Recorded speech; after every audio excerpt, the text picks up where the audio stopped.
నాతో పాటు లూకాసు వార్త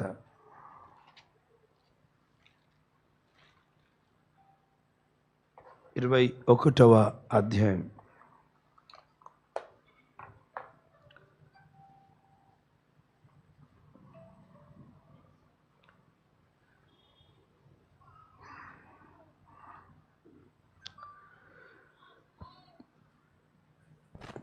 ప్రియులారా, పాపము చేసి శిక్షకు పాత్రులైనటువంటి మనల్ని ప్రభు ప్రేమించి వెదకి మనల్ని రక్షించుకున్నాడు. హల్లెలూయా.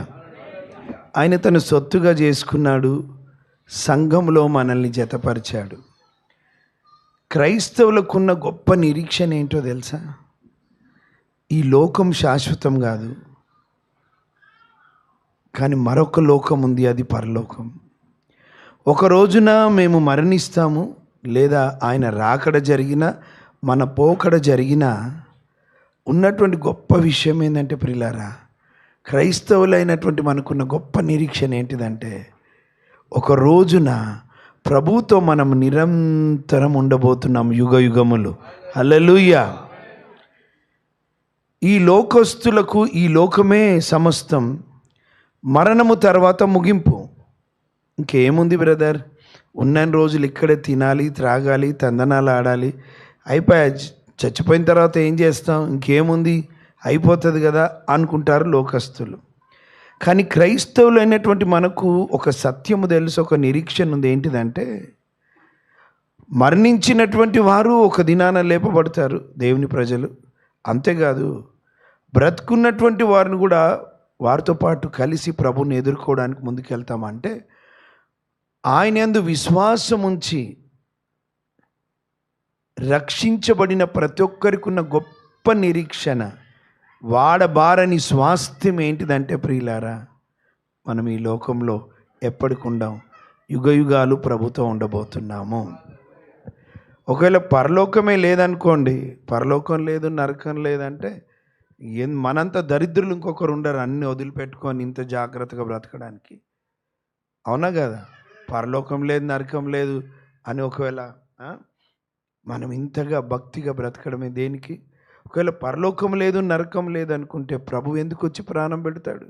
నరకం ఎంతో తీవ్రమైనదో గనుక, అది భయంకరమైన వేదనతో కూడినది కనుక, పళ్ళు కొరకడాలు ఉంటాయి, ఏడుపులు, కేకలు ఉంటాయి. అక్కడ యుగ యుగాలు మానవులు కాలిపోతారు. కనుకనే మానవాల్ని ప్రేమించి ప్రభు ఈ లోకంలో జన్మించి జీవించి తన అమూల్యమైన రక్తమును చిందించి ప్రాణం పెట్టి చనిపోయి 3వ దినమున తిరిగి లేచి ఆరోహణమయ్యాడు.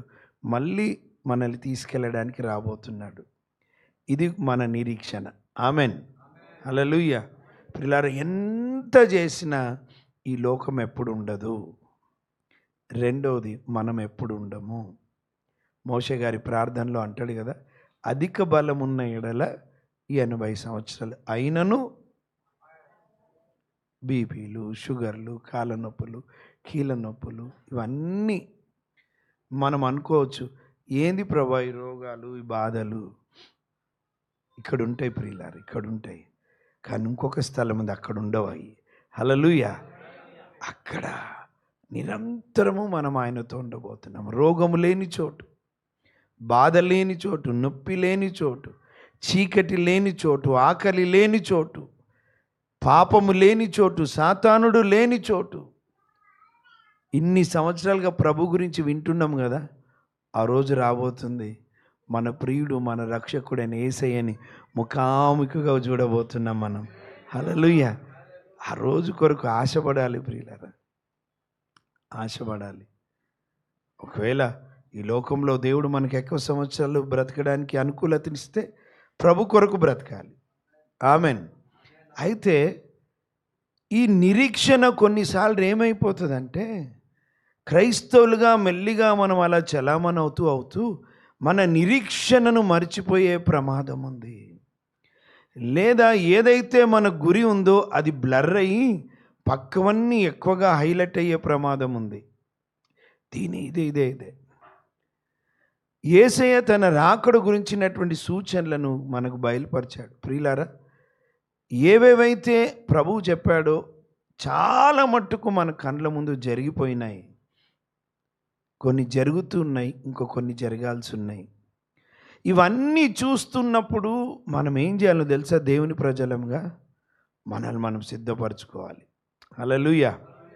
ఉదాహరణకి రైల్వే స్టేషన్లో కూర్చున్నాం, అన్ని బ్రీఫ్ కేసులు బ్యాగులు పట్టుకొని కూర్చున్నాం.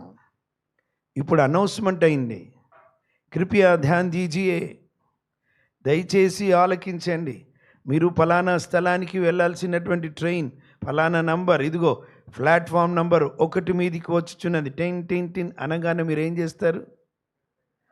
చేస్తారు? బ్యాగ్లను తీసుకొని నిలబడతారు. ఆన్నే ఉంటే ఆన్నే ఉంటారు, లేకపోతే అయ్యో మనం 3 దగ్గర ఉన్నాం, 1 దగ్గరకు వస్తుంది అంటూ పరిగెడతాం. మన కోసం ట్రైన్ ఏమి ఆగదు. వాళ్ళది ఏదైనా ఆలస్యం అయితే వేరే సంగతి. కానీ నాకు ఒక ఫ్రెండ్ ఉన్నాడు, నేను ఒరిస్సా పోవాలా, నన్ను దించు బాబు అన్నాను. ఎందుకంటే అప్పుడు నాకు 2 వీలర్ లేదు, ఆయన దగ్గరే ఉంది. నన్ను దించు ఈ ట్రైన్కి టైం అన్నాను. అంటే ఆయన అన్నాడు, నీకు తెలుసా నాకు తెలుసా ఆ ట్రైన్ గురించి? ఎందుకంటే ఆయన చాలా జ్ఞాని, నాకన్నా ఆయనకి ఎక్కువ తెలుసు నిజంగానే. ఏం కాదు, నీకు ఆ ట్రైన్ ఎక్కించే బాధ్యత నాది అన్నాడు. నన్ను తీసుకుపోమంటే ముందు ఆయన పనులన్నిటి తీసుకొని పోయిండు. కరెక్ట్ నన్ను ప్లాట్ఫామ్ తీసుకొని స్టెప్స్ దిగుతున్నాం, ఆ ట్రైన్ లాస్ట్ డబ్బు అట్లా పోతా ఉంది. బీపీ రేజ్ అయింది. ఏమన్నాను? జస్ట్ సెకండ్స్లో ప్రియులారా, నేను స్టెప్స్ దిగుతున్నాను, సెకండ్ డబ్బాలో లాస్ట్ డబ్బా పోతా ఉంది.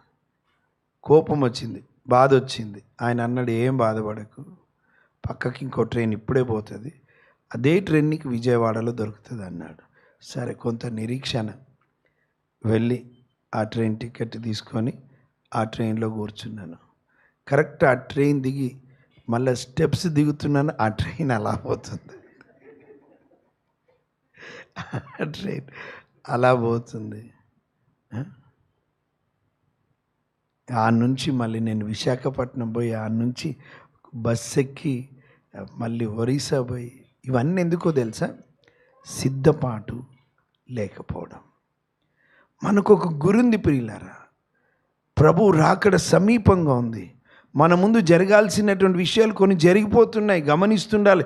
ఇవన్నీ జరుగుతున్నప్పుడు, ఇవన్నీ కనబడుతున్నప్పుడు, ఓహో ట్రైన్ రెడీగా ఉంది, సౌండ్ వస్తుంది, పొగ వస్తుంది, అక్కడ అని ఎట్లా నిలబడతామో, ఆయన రాకడ సమీపంగా ఉందని మనల్ని మనం సిద్ధపరచుకోవాలి. ఆమెన్. అయితే ఈ సిద్ధపాటుకు ఆటంకాన్ని కలిగించే కొన్ని విషయాలు చూసాం. ప్రభు కొరకు, ప్రభు మీద మన దృష్టి లేకుండా, ప్రభు రాకడ గురించిన ఆలోచన మర్చిపోయే ప్రమాదం ఉంది. ఆ మర్చిపోయే ప్రమాదాలలో యేసయ్య మాట్లాడుతూ చెప్పాడు, 3 ప్రమాదాలను చెప్పాడు అక్కడ. ఏంటిది? మొట్టమొదటి చూడండి నాన్న, మైక్ తీసుకున్నారు ఎవరైనా? 33వ వచనం, 21వ అధ్యాయం 34 నుంచి చదవండి ప్రియులారా. మీ హృదయములను ఒకవేళ తిండి వలనను, మత్తు వలనను, ఐహిక విచారముల వలనను మందముగా ఉన్నందున ఆ దినము అకస్మాత్తుగా మీ మీదికి ఉరి వచ్చినట్లు రాకుండా మీ విషయమై మీరే జాగ్రత్త వహించండి. ఎవరి జాగ్రత్త వారిదే. వింటున్నారా ప్రియులారా? కుటుంబంగా మనం అందరి బాధ్యత ఉన్నప్పటికీ, ఒకరికొకరు పురికొల్పుకోవడం ఉన్నప్పటికీ, ఎవరి జాగ్రత్త వాళ్ళే తీసుకోవాలి. ఎవరి భక్తి జీవితము వారిదే. నా భక్తి జీవితం నా భార్యకి, నా పిల్లలకి ఇవ్వబడదు, వారిది నాకు రాదు. ఎవరి భక్తి జీవితము వారిదే, ఎవరి లెక్క వాళ్ళే అప్పచెప్పాలి. ఆ దినము విషయంలో ఏమంటున్నాడు? జాగ్రత్తగా ఉండండి. 35వ వచనం, ఆ దినము భూమి అంతటా నివసించి వారందరి మీదకి అకస్మాత్తుగా వచ్చును. కాబట్టి 2 సార్లు ఉంది కదా అక్కడ, అకస్మాత్తుగా అంటే అనుకోకుండా వచ్చేస్తాయి, అనుకోకుండా జరుగుతుంది. ట్రైన్ అన్నా ముందు అనౌన్స్మెంట్ అయితే వస్తుందని ఆల్రెడీ ప్రభు కొన్ని వేల సంవత్సరాలకి ఆయన ఉన్నప్పుడే అనౌన్స్మెంట్ చేశాడు, ఇది సూచనలు చూశాడు, చెప్పాడు మనకి. ఆ సూచనలు చూస్తున్నప్పుడు మనం రెడీ అయిపోవాలి బ్యాగ్ పట్టుకొని. మన నిరీక్షణ, మన ఆశ. ఇప్పుడు బస్ ఎక్కారు, బస్ ఎక్కితే ఈ నుండి కరీంనగర్ వెళ్ళాలనుకోండి, ఎన్నో కిలోమీటర్లు, 150 ఎంత ఉంటుంది. ఈ నుండి పోయినప్పుడు పక్కకి మైలు రాయి అని ఉంటుంది కదా, మైలు రాయి 150 కిలోమీటర్లు చూపిస్తుంది హైదరాబాద్ నుండి. పోతూ ఉంటే 140, 130, 120, 110, 110, 100, 90, 80, 70, 60, 50, 40, 30, 20, 10. సిటీలో ఎంటర్ అవుతున్నప్పుడు 0 చూపిస్తుంది. ఆ 0 చూపించినప్పుడు ప్రయాణికులు ఏం చేస్తారు? పైనుంచి అన్నీ తీసుకుంటారు, దిగాల్సిన వాళ్ళు తీసుకొని రెడీగా ఉంటారు. ప్రియులారా, ఇవన్నీ చూస్తున్నప్పుడు, ఆయన రాకడకి గురించిన సూచనలు మన కళ్ళ ఎదుట జరుగుతున్నప్పుడు, ఆయన రాకడ సమీపంగా ఉందని గుర్తించి ఎవరి జాగ్రత్త వారే తీసుకోవాలి. ఆమెన్.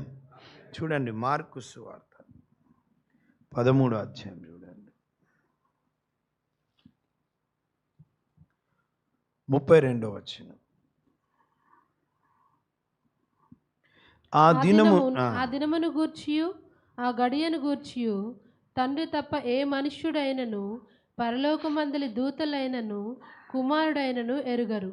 జాగ్రత్త పడు. మళ్ళీ అంటున్నాడు, జాగ్రత్త పడుడి, మెలకువగా ఉండి ప్రార్థన చేయుడి. జాగ్రత్తకి ప్రార్థనకి ఏం సంబంధం? జాగ్రత్తగా ఉండండి లేదా మెలకువగా ఉండి ప్రార్థన చేయండి అంటూ ఎన్నో విషయాలు చెప్తూ 36వ వచనం, ఆయన అకస్మాత్తుగా వచ్చి మీరు నిద్రపోవుచుండుట చూచునేమో గనుక మీరు మెలకువగా నుండుడి. నేను మీతో చెప్పున్నది అందరితోనూ చెప్పుతున్నాను, మెలకువగా నుండవలెను. మెలకువ. ఇవన్నీ విషయాలు అక్కడ ఎన్నో ఉన్నాయి, మనం తర్వాత ఎప్పుడైనా చూసుకుందాం. జాగ్రత్తగా ఉండండి అంటున్నాడు. సో ఈ జాగ్రత్తలో తీసుకోకపోతే కొన్ని సమస్యలు వస్తాయంట. తిండి మనల్ని మత్తులుగా చేసేస్తుంది, మందముగా చేసేస్తుంది. రెండవది మత్తు, వివిధ రకాల మత్తులు మనం చూసుకున్నాం, నేను మళ్ళీ చెప్పాను. మూడవది ఈ లోక సంబంధమైన ఐక విచారాలు. ఏం తిందుమా, ఏం తాగుదమా, అదెట్లా, ఇదెట్లా, ఇదెట్లా. కొంతమందికి రేపటి గురించి ఆలోచన, ఈరోజు దేవుడు తృప్తికి ఇచ్చాడు తిని. మీరు గమనించిండ్రా? భిక్షగాళ్ళు ఉంటారు, ఈ రోజులలో తగ్గిపోయినారు, కానీ ఒకప్పుడు ఇంటింటికి వచ్చి ఆడుకునేవారు. ప్రొద్దున్నే మా నాన్న అంటుండే, ప్రొద్దున పరిగెత్తేటోళ్ళు 2 ఉంటారా అంటుండే. ఏంటిది నాన్న అంటే, ఒకడు తిండి ఎక్కువై ఉరుకుతున్నాడు, ఒకడు తిండి కోసం ఉరికేటోడు అంటుండే. ఒకడు తిండి ఎక్కువై వాకింగ్, తిండి ఎక్కువైనా లేకపోయినా వాకింగ్ మంచిది అంటే ఆయన ఆలోచన. తిండి ఎక్కువైపోయేటోళ్ళు అరగడానికి, ఇంకోరు తిండి కొరకు. మీరు గమనించిరా? ఆ భిక్షగాళ్ళకు రాత్రికి రేపటి గురించి ఆలోచన ఏముండదు, చక్కగా తిని పడుకుంటారు. ప్రొద్దుగా లేస్తే వెళ్ళిపోతారు, తెచ్చుకుంటారు. అందుకే వాళ్ళకి కళ్ళద్దాలు రావు, కంటి జబ్బులు రావు, ఏవి రావు, ఆరోగ్యంగా ఉంటారు వాళ్ళు. ఎవరు? భిక్షగాలు. ఎందుకో తెలుసా? అన్ని రకాల కూరలు ఉంటాయి వాళ్ళ దగ్గర, మన ఇంట్లో ఒకటే కూర ఉంటుంది, వాడికి టమాటా పచ్చడి పడుతుంది, కారం పచ్చడి, చికెన్ పీస్ పడుతుంది, కూర వంకాయ కూర, ఆలుగడ్డ కూర, చిక్కుడుకాయ కూర. Multivitamin food heal get, multivitamin food. మీకు గమనించిరా? రేచికట్లు ఉన్న వాళ్ళకు ఒక మాట అంటుండే, ఏమంటుండే? 7-8 ఇండ్లల్లో వెళ్ళి అడుక్కొచ్చుకోవాలంటుండే. ఏంటి అడుక్కొచ్చుకుంటే వాడికి కండ్లెట్లా సెట్ అవుతాయి అంటే, డిఫరెంట్ కర్రీస్ మల్టీవిటమిన్ వాడికి వస్తుంది అని అర్థం. అడుక్కుంటే వస్తుందని కాదు, వాడు తెచ్చుకునే కూర, ఇక్కడ కూర పులిహోర ఉంటుంది, విటమిన్ సి. సో అలా ప్రియులారా, ఒక విషయం గుర్తుంచుకోవాలా, తిండి వలన నేను చెప్పి ముందుకెళ్తాను. క్రైస్తవులు ఉపవాసం ఉండడం నేర్చుకోవాలి ఈ రోజులలో. అట్లీస్ట్ వీక్లీ ఒక్క ఉపవాసం మన శరీరాన్ని ప్రభు మార్గంలో నడుచులాగన, ఆత్మ ప్రభావం కింద ఉండులాగన, శరీరము మనల్ని ప్రభావితం చేయకుండాలాగన ఉపవాసం ఉండాలి. రెండోది, ఏ రకమైన మత్తు ఉండొద్దు ప్రియులారా. భార్య ఒక మత్తు కావద్దు, భర్త ఒక మత్తు కావద్దు, పిల్లలు ఒక మత్తు కావద్దు, డబ్బు ఒక మత్తు కావద్దు, సెల్ ఫోన్ ఒక మత్తు కావద్దు. ఏ రకమైన ఏది దేవుని స్థానాన్ని ఏది తీసుకోవద్దు. నాకన్నా ఎవరైనా దేన్నైనా ఎవరినైనా ఎక్కువగా ప్రేమిస్తే వాడు నాకు పాత్రుడు కాడు అన్నాడు. నిజం చెప్పాలంటే వీళ్ళందరినీ నిజంగా మనం ప్రేమించాలంటే ముందు ప్రభువుని ప్రేమిస్తేనే వీరిని ప్రేమించగలం, వీరిని చూసుకోగలం. ప్రభువుని ప్రేమించడం నేర్చుకో. ఏ రకమైన మత్తులో ఉండడానికి వీల్లేదు. అంతేకాదు ప్రియులారా, ఈ దృష్టిని పోగొట్టేది ఏంటిదో తెలుసా? తిండితో పాటు, మత్తులతో పాటు ఐహిక విచారాలు. ఎట్లా ఎట్లా ఎట్లా ఎట్లా ప్రభు అన్నాడు, ఆకాశ పక్షులను చూడండి, అవి తవ్వుకోయో, కొట్లల్లో కూర్చుకో, అయినను పరలోకపు తండ్రి వాటిని పోషి. మీరు వాటికంటే మరి శ్రేష్ఠులు గారా? పువ్వులను చూడండి అంటూ చెప్పాడు. ఇక్కడ ప్రియులారా, ఏది మన గురిని, ఏది మన దర్శనాన్ని, ఏది మన గమ్యాన్ని బ్లర్ చేసేస్తుందో ఆ విషయాలని చెప్తూ కింది వచనాలు ఏమంటున్నాడు చూడండి. 35వ వచనం.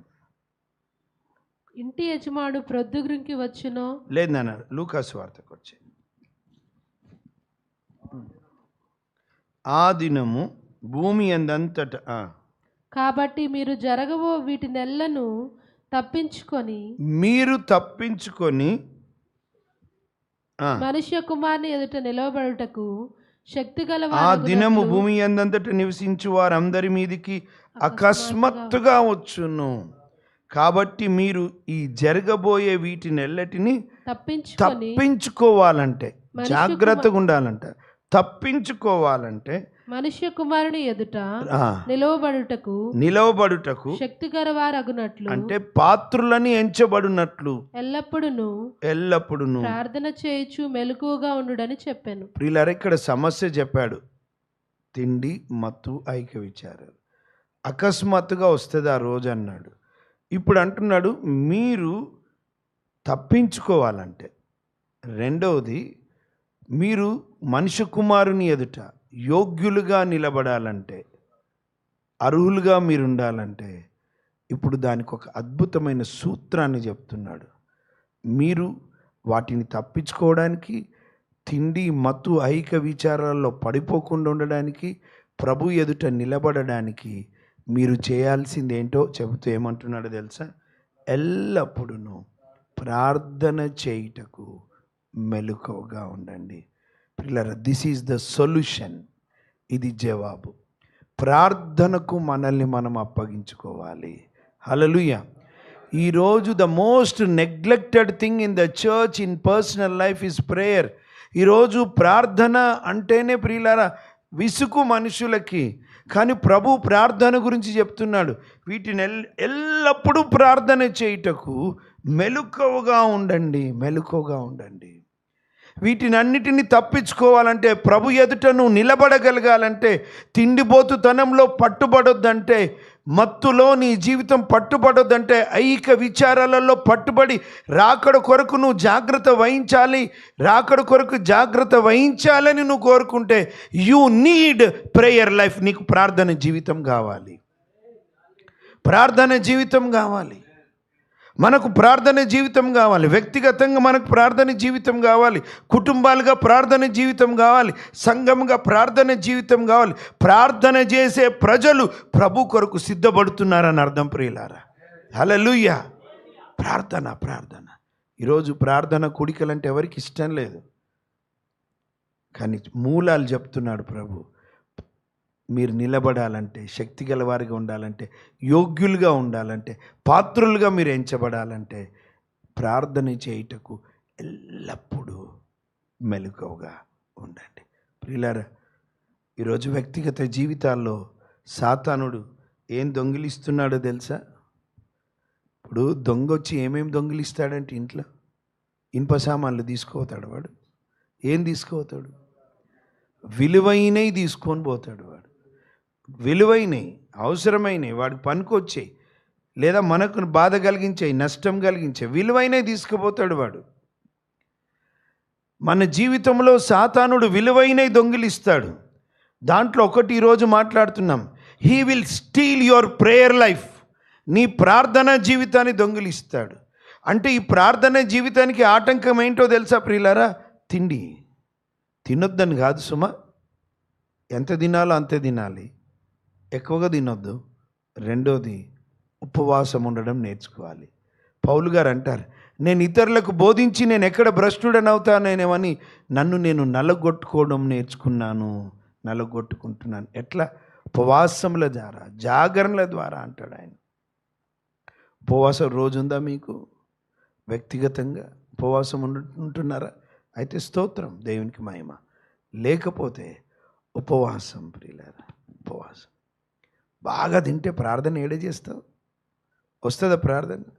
బాగా కడుపు నిండా బిర్యానీ తిన్నాం అనుకోండి, మరి ఈరోజు బిర్యానీ అనుకుంటా, ఈరోజు ఇజ్రాయెల్ అన్న పుట్టినరోజు, కడుపు నిండా బిర్యానీ గొంతుకు వరకు తిన్నాం అనుకోండి, ప్రార్థన చేయగలుగుతామా? మత్తు. తిండి కూడా ఒక మత్తు ప్రియులారా, మత్తు. తినాల్సిన టైంలో తినండి, కాదని నేను అనట్లే. రెండు ఉన్నాయి. ఒకటి, తినడానికి బ్రతుకుతారు కొంతమంది, తినడానికి తిండి ఎన్నడూ లేనంత. రెండోది ఉంది, బ్రతకాలి కాబట్టి కొంత తినాలి. హల్లెలూయా. ఇక మనోళ్ళకైతే ముక్క లేకుండా బుక్క దిగదు మనకి. ఏంటండి? ముక్క లేకుండా ఒక బుక్క దిగదు. నా స్నేహితుడు ఉన్నాడు, ఒక పాస్టర్స్ మీటింగ్ పోయినాం. నాకు చాలా క్లోజ్ ఆ పాస్టర్ గారు మీటింగ్ పెట్టిన ఆయన. ఆ రోజు పాపం ఆయన వెజిటేరియన్ పెట్టిండి. ఈ పాస్టర్కి కోపం వచ్చింది. అదేంటన్నా, మనము వెజ్ తినడం ఏంటన్నా, మనం నాన్ వెజ్ ప్రియులం. మన మీటింగ్లలో తెగాల ఒకటి. మీరు సేవకులకు కూరగాయలు ఎట్లా పడతారని మజాక్లో అంటున్నాడు. సేవకులకు ఎట్లా కూరగాయలు పెడతారు మీరు? కనీసం గుడ్డన్ను ఉండాలి కదా అంటూ మళ్ళీ ఒక ఎగ్జాంపుల్ కూడా. ఏలియాకి దేవుడు ఏం పంపించిండు అన్న? ఏం పంపించిండు? కూరగాయలు పంపించిండా? రొట్టె మాంసం అన్నా. ప్రియులారా, మనకి ముక్క లేకపోతే బుక్క దిగదే. ఇవన్నీ ప్రార్థనకు ఆటంకం కాదా? మత్తు నిద్ర రాదా? వివిధ రకాల మత్తులలో పట్టుబడదు. ఈరోజు ప్రార్థనకు అప్పగించుకోవాలి మనం. Hallelujah. We should commit our lives to pray and intercede. నేను ఎప్పుడు చెప్తుంటాను, సంఘములో ప్రాముఖ్యమైన అవసరత ఒకటి ఉంది. డబ్బు కాదు, ప్రాముఖ్యత అవసరత ఉంది. అదేంటో తెలుసా? ప్రార్థన అవసరత, ప్రార్థన పరుల అవసరత, ప్రార్థించే వారి కొరత ఉంది. ప్రార్థన కొరకు అప్పగించుకున్నటువంటి వారు కొద్ది మంది ఉంటే చాలు ప్రియులారా, దేవుడు ఈ ప్రాంతాలను కదిలించేస్తాడు ఆయన. ప్రార్థన కొరకు అప్పగించుకుంటే చాలు. చరిత్రలో ఎక్కడైనా చూడండి మీరు, ఉజ్జీవం వచ్చిన చోటు అక్కడ కొంతమంది ప్రార్థన గుంపులు ఉంటారు. ప్రార్థన గుంపు. ఈరోజు బోధిస్తున్న నేను, వింటున్న మనం ఈరోజు ఒక ప్రార్థన ఉండాలి. దేవా, మాకు మెలకువగా ఉండి ప్రార్థన చేయడం నేర్పించండి. విసుకక నిత్యము ప్రార్థన చేయడం నేర్పించండి. ఆసక్తితో కూడిన ప్రార్థన నేర్పించండి. అత్యాసక్తితో కూడిన ప్రార్థన నేర్పించండి. ఎడతెగని ప్రార్థన నేర్పించండి. మెలకువగా ఉండే చేసే ప్రార్థన నేర్పించండి. పూర్ణమైన పట్టుదలతో చేసే ప్రార్థన నేర్పించండి. హల్లెలూయా. ఉపవాస ప్రార్థన నేర్పించండి. కన్నీటి ప్రార్థన నేర్పించండి. మోకాళ్ళ ప్రార్థన నేర్పించండి. అత్యాసక్తితో కూడిన ప్రార్థన నేర్పించండి. ప్రియులారా, ప్రార్థన ఏ సంఘమైతే ప్రార్థనకు అప్పగించుకుంటారో ప్రియులారా, ఆ సంఘం ఎదుట సాతానుడు గజగజ వణుకుతాడు, నిలవజాలడు వాడు. హల్లెలూయా. ఏ సంఘమైతే దేవుని కొరకు రగిలింపబడి, దేవా, ప్రార్థన ఏంటో తెలుసా మీకు? ప్రార్థన ప్రభుతో మాట్లాడడం మాత్రమే కాదు, ప్రార్థన ప్రభు పైన ఆధారపడడం. దేవా, మేము బలహీనులము, నీవే మాకు దిక్కు ఆధారమని చెప్పడమే ప్రార్థన. వ్యక్తిగతంగా ప్రభు మనల్ని ప్రార్థనా పరులుగా మార్చునుగాక. కుటుంబాలుగా మనము ప్రార్థనా పరుల మౌదుంగాక ప్రభు నామమున. సంఘముగా ప్రార్థించే సంఘముగా మన సంఘాలు యేసయ్య నామమున అవునుగాక. హల్లెలూయా. ప్రార్థించే సంఘం ఎదుట సాతానుడు గజగజ వణుకుతాడు ప్రియులారా.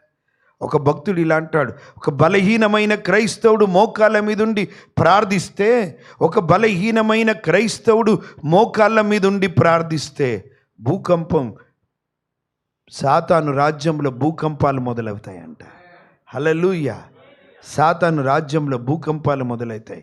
ఇంకొక భక్తుడు ఇలా అంటాడు, దేవుని సన్నిధిలో ప్రార్థించే నిజమైన క్రైస్తవుడు ప్రార్థిస్తుంటే ఆయన ప్రార్థన విని ఆ దేవుని హస్తము కదిలే ఆ నరము ప్రార్థన అంట. బలమైన దేవుని హస్తము కదిలించేది ప్రార్థన అంటాడు. అప్పుడు ఆయన చెయ్యి కదిలిందంటే ఏం కావు ప్రియులారా? కార్యాలు జరుగుతాయి. Praise the lord. హల్లెలూయా. ఈరోజు ప్రార్థనకి మనల్ని మనం, ఒక భక్తుడు ఇలా అంటాడు,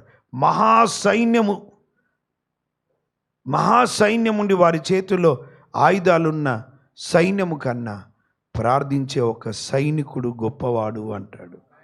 ఒక్క ప్రార్థించే వ్యక్తి. ఇంకొక భక్తుడు ఇలా అంటాడు, ఒక పరిచారకుడు కన్నా 10 మంది పరిచారకుల కన్నా ఒక పాటగాడు గొప్పవాడు అంటాడు. పాట పాడితే కొంతమంది ప్రభావితమవుతారు కనుక 10 మంది పాటగాళ్ళ కన్నా, వినండి, 10 మంది పాటగాళ్ళ కన్నా ఒక వాక్యం చెప్పే వ్యక్తి గొప్ప వ్యక్తి. ఒక వాక్యం చెప్పే 100 మంది బోధకుల కన్నా ప్రార్థించే ఒక వ్యక్తి గొప్పోడు అంటాడు. హల్లెలూయా. ఈరోజు ఇక్కడ అనుకోవచ్చు, ఏం పరిచర్య చేయగలను బ్రదర్, నాకు ఉంది. అందరూ బోధకులు కాకపోవచ్చు, అందరూ పాటలు పాడకపోవచ్చు, అందరూ వాయిద్యాలు వాయించకపోవచ్చు, అందరు ఇంకేదన్నా పని చేయకపోవచ్చు, కానీ దేవుని కృప ఏందో తెలుసా? అందరూ ప్రార్థించగలం మనం. ఈరోజు ప్రార్థనకి అప్పగించుకోవాలి ప్రియులారా, ప్రార్థనకి అప్పగించుకోవాలి. అందుకే అపోస్తుడైనటువంటి పేతురు గారు ఒక మాట అంటారు చూడండి, మొదటి పత్రిక 4వ అధ్యాయం 7వ వచనంలో,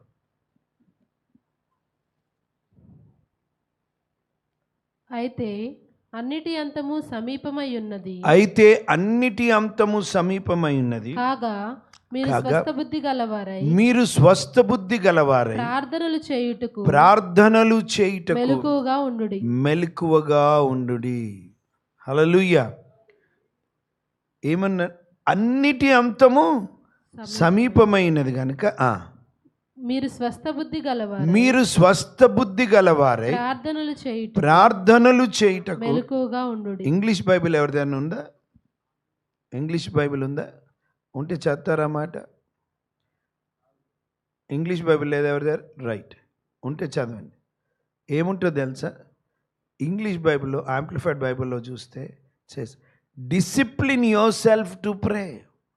ప్రార్థన చేయడానికి మిమ్మల్ని మీరు డిసిప్లిన్ చేసుకోండి, క్రమశిక్షణలోనికి రండి, క్రమములోనికి రండి అంటాడు. But the end of all things is at hand, be therefore sober and watch. Sober అని ఉంది ఇక్కడ. ఇంకొక నా దగ్గర ఉన్నటువంటి బైబిల్లో ఏమంటుంది అంటే డిసిప్లిన్ యువర్ సెల్ఫ్. డిసిప్లిన్ చేసుకోండి. పిల్లలు వింటున్నారా? ప్రార్థన జీవితం రావాలంటే ఊరికే రాదు. చూమంతర్ కార్యక్రమాలు రావు. నువ్వు ప్రార్థనా పరుడవు కావాలంటే చెప్పాలనా? Easy method చెప్పాలనా? నువ్వు బాగా ప్రార్థన చేయాలని ఉంది బ్రదర్, బాగా ప్రార్థన చేయాలని ఉంది అన్న అంటే నేను చెప్పాలనా సులువైన మెథడ్? నువ్వు ప్రార్థనా పరుడవు కావాలంటే, ప్రార్థనా పరురాలవు కావాలంటే ప్రార్థనే చేయాలి. వేరే there is no other short cuts. To become man of prayer you need to pray. నువ్వు ప్రార్థనా పరుడవు కావాలంటే ప్రార్థనలే దేవుని సన్నిధిలో అడగాలి. ఇట్లా కూర్చొని నాకు ప్రార్థన నేర్పించమంటే రాదు. మోకాళ్ళ మీదకి రావాలి, ప్రార్థిస్తుంటేనే ప్రార్థన వస్తుంది, లేకపోతే రాదు ప్రార్థన. ఎవరో ప్రార్థన చేస్తే ప్రార్థన రాదు.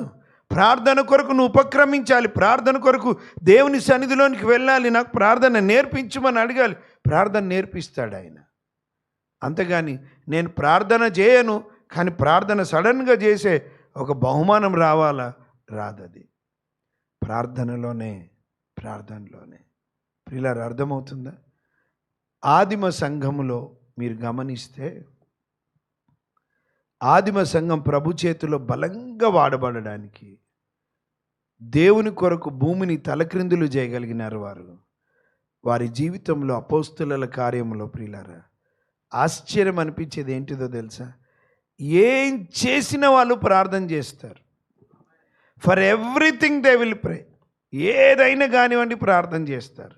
వారికి అర్థమైంది అపోస్తలులకి ప్రార్థన ప్రభు మీద ఆధారపడ్డాం. ఆయన కృపలనే మాకు సహాయం, ఆయనే మాకు సహాయం కనుక ప్రతిదానికి ప్రార్థన కొడతారు. నా జీవితంలో దేనికైనా, అది వ్యక్తిగత జీవితమైన, కుటుంబ జీవితమైన, పరిచర్య జీవితమైన, దేవుడు మన ప్రాంతాల్లో కదలాలన్నా ఏమైనా మూలము ప్రభు కృపను వేడుకోవడానికి నేను ప్రార్థనకు వెళ్ళాల్సిందే. ఆమెన్.